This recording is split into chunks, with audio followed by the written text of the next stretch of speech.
నమస్తే. ప్రస్తుతం మనతో పాటు సీనియర్ జర్నలిస్ట్ దాము బాలాజీ ఉన్నారు. ఆయనతో మాట్లాడదాం. సార్ నమస్తే. నమస్తే. సార్ ప్రస్తుతం సత్తెనపల్లి ఎమ్మెల్యే ఆదిమూలం మీద సెక్షువల్ అబ్యూజ్ హరాస్మెంట్స్ చేశారు అని చెప్పేసి ఒక మహిళ ప్రెస్ మీట్ పెట్టారు. ఆయన చెప్పారు కూడా. ఇప్పుడు అప్డేట్ ఏంటంటే ఆమె ఒక ట్వీట్ పెట్టారు. నేను సూసైడ్ చేసుకుంటున్నాను. నాకెవరు సపోర్ట్ చేయడం లేదు అనేసి. ఇంకో పక్క చూస్తుంటే టీడీపీ వాళ్ళు అసలు ఆమె రిలీజ్ చేసిన వీడియోలన్నీ ఫేక్ అని చెప్పేసి అంటున్నారు. అసలేం జరుగుతుందంటారు సార్? ఇప్పుడు మామూలుగా మనకి ఆదిమూలం ఆయన కోనేటి ఆదిమూలం సత్యవేడు దళిత్ ఎమ్మెల్యే, అది ఎస్సీ రిజర్వ్డ్ నియోజకవర్గం. తెలుగుదేశంలో చేరాడు 2024 ఎలక్షన్లలో. తెలుగుదేశం నుంచి ఎన్నికయ్యాడు. అంతకుముందు ఆయన వైసీపీలో ఉండేవాడు. వైసీపీలో ఉన్నప్పుడు ఆయన గట్టిగా వ్యతిరేకించిన చిత్తూరు జిల్లా మహిళా అధ్యక్షురాలు వరలక్ష్మి. ఆ తర్వాత ఈయన పార్టీలోకి వస్తున్నప్పుడు కూడా వ్యతిరేకించిందామె, ఇంకొంతమంది కూడా వ్యతిరేకించారు. బట్ పార్టీలోకి వచ్చిన తర్వాత చంద్రబాబు ఆదేశాలను అమలు చేయడంలో భాగంగా ఆమె ఇతను గెలిపించడానికి నేను కృషి చేశానని చెప్తుంది. అయితే మొదట్లో చెల్లి అని పిలుస్తున్న వ్యక్తి తర్వాత ఈ మీద కన్నేసి ఈమెను ఒక రకంగా టార్చర్ చేసి బెదిరించి తను ఒక హోటల్కి, భీమాస్ ప్యారడైజ్ అనే హోటల్కి పిలిపించుకొని ఆమెతో లైంగిక సంబంధం పెట్టుకున్నాడు.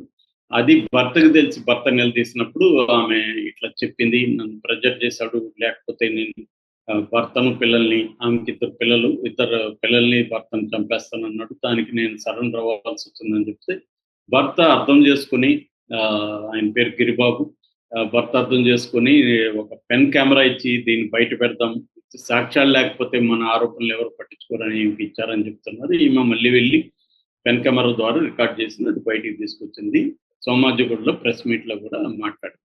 అయితే ఆమె చెప్తున్న దాని ప్రకారం తెలుగుదేశానికి సంబంధించిన ఇటు చంద్రబాబు, లోకేష్కి నేను లెటర్ రాశాను, చెప్పాను వాళ్ళకి, అయినా వాళ్ళు పట్టించుకోలేదు కాబట్టి నేను ఇప్పుడు బయటకు వచ్చానని చెప్తాను. సో మరి ఇక్కడ డైరెక్ట్గా చంద్రబాబు, లోకేష్ మీదే ఆమె కంప్లైంట్ చేసిందని అనుకోవాలి. ఎందుకంటే మరి ఇప్పుడు ఆగమేఘాల మీద సస్పెండ్ చేసి భలే సస్పెండ్ చేసేసాడు చంద్రబాబు అని చెప్పుకుంటున్నారు. మంచిది, సస్పెండ్ చేయడం మంచిది, ఖచ్చితంగా అభినందించాలి ఈ విషయంలో. కానీ అంతకుముందు మరి కంప్లైంట్ ఇచ్చినప్పుడు ఎందుకు పట్టించుకోలేదు? ఆమెకు దళిత మహిళ, పైగా తెలుగు మహిళా అధ్యక్షురాలు, ఆమెకే ఒక అన్యాయం జరిగిందన్నప్పుడు వీళ్ళు పట్టించుకొని ఉంటే అసలు బయటికి రాదు కదా. సో వీళ్ళు పట్టించుకోలేదనేది ఆమె ఆరోపిస్తుంది. దానికి సమాధానం చంద్రబాబు కానీ లోకేష్ కానీ చెప్పట్లేదు.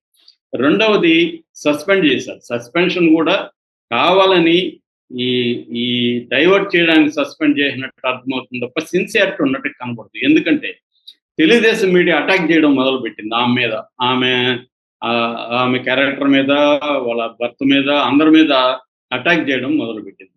మరోవైపు ఆదిమూలం వెళ్ళి చెన్నైలో హాస్పిటల్లో చేరాడు హార్ట్ అటాక్ పేరు.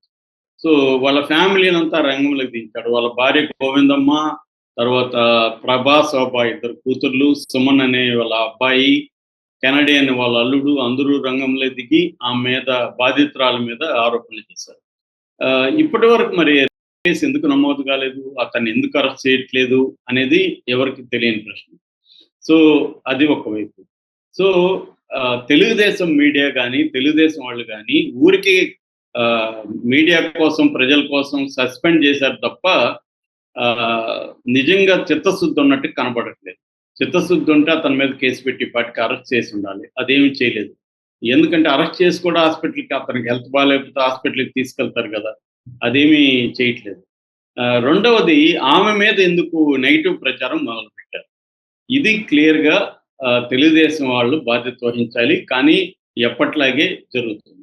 రెండవది ఇప్పుడు ఆమె వైపు నుంచి నేను నిన్న కూడా ఒక వీడియోలో చెప్పాను, నిన్న మొన్న కొన్ని డౌట్లు ఉన్నాయి ఆమె వైపు నుంచి. అదేంటంటే ఒకసారి అతను అరెస్ట్ చేసి భర్తకి ఎందుకు చెప్పలేదు, ఆమె ఎందుకు పోయి సరెండర్ అయిపోవాల్సి వచ్చింది, అది ఆమె చెప్తున్న కారణాలు కొద్దిగా కన్విన్సింగ్ అనిపించట్లే. కామన్ సెన్స్ జరగundొచ్చు, ప్రాబ్లం మన లాజిక్కే ఆమెకి అప్లై కావాలని లేదు, కానీ కొన్ని రకాల డౌట్లు ఉన్నాయి. ఆమె ఒకసారి రికార్డ్ చేసినాక మళ్ళీ కూడా వెళ్ళానని చెప్తుంది, 3 సార్లు వెళ్ళానని చెప్తుంది. ఇది రెండోసారి జరిగింది రికార్డింగ్, మళ్ళీ మూడోసారి ఎందుకు వెళ్ళింది అనేది డౌట్ ఉంది. ఇది జూలైలో జరిగిందని చెప్తుంది. ఏదేమైనా అంటే ఈమె కూడా ఏమన్నా వీళ్ళ ప్రయోజనాల కోసం అతన్ని బ్లాక్మెయిల్ చేస్తున్నారా, లేదు ఏమి చెప్పిన దాంట్లో నిజముందా, ఇవన్నీ తేలాల్సి ఉంది.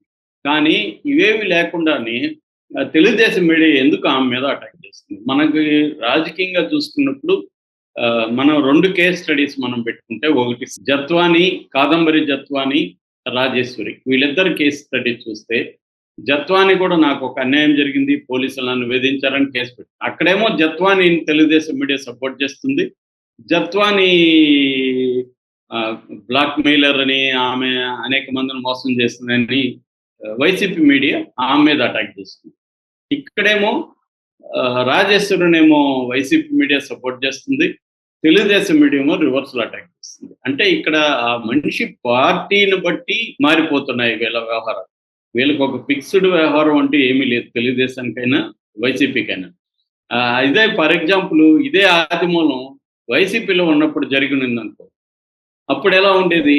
అప్పుడు మొత్తం తెలుగుదేశం మీడియా అంతా కూడా ఆదిమూలంకి యాంటీగా మారిపోయి ఉండేది, వైసీపీ మీడియా అంతా కూడా ఈమెకి యాంటీగా మారిపోయింది. సో వీళ్ళిద్దరి, అందుకనే ప్రజలు కానీ ఎవరికైనా అర్థం చేసుకోవాల్సింది ఏంటంటే, ఈ మీడియా కానీ పొలిటికల్ పార్టీలు కానీ ఒక విషయాన్ని ఎలా పక్కదారి పట్టిస్తాయి. సో దీనివల్ల ఏమవుతుందంటే, రేపు పొద్దున్న నిజంగా ఎవరైనా బాధితులు ఉన్నా కూడా ఆ బాధితులు పక్క 2గా మారిపోతున్నారు.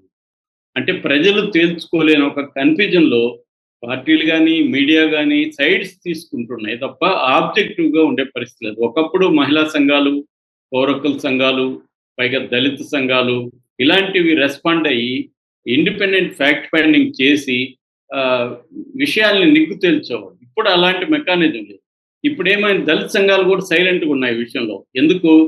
బాధితురాలు దళితే, ఆయన బాధించిన వ్యక్తి దళితే. అంటే విక్టిమ్ అండ్ పెర్పెట్రేటర్ ఇద్దరు కూడా దళితే కాబట్టి సైలెంట్‌గా ఉన్నారు. ఇక్కడగా మళ్ళీ అతను గాని అప్పర్ కాస్ట్ అయింటే దళితులు పెద్ద ఎత్తున ఉద్యమించేవారు. ఒక దళిత స్త్రీకి అన్యాయం జరిగింది, అగ్రకుల అహంకారం, ఈ భాష అంతా వచ్చిండేది. ఇక్కడ ప్రతి సామాజిక సంఘాలు కావచ్చు, ప్రతి పొలిటికల్ పార్టీలు కావచ్చు, అందరూ కూడా ఒక విషయం పట్ల ఆబ్జెక్టివ్‌గా స్పందించడం కాకుండా ఆ వ్యక్తి ఎవరు అనే దాన్ని బట్టే సెలెక్టివ్ రియాక్షన్స్ అంటారు. ఆ సెలెక్టివ్ రియాక్షన్స్ మనకు కనబడతాయి. ఇక చంద్రబాబుని పొగుడుతున్నారు చాలామంది. భలే సస్పెండ్ చేశాడు, వైసీపీ వాళ్ళు ఎవరు చేయలేదు కదా. చంద్రబాబు కూడా దళిత్ కాబట్టి చేయగలిగాడు.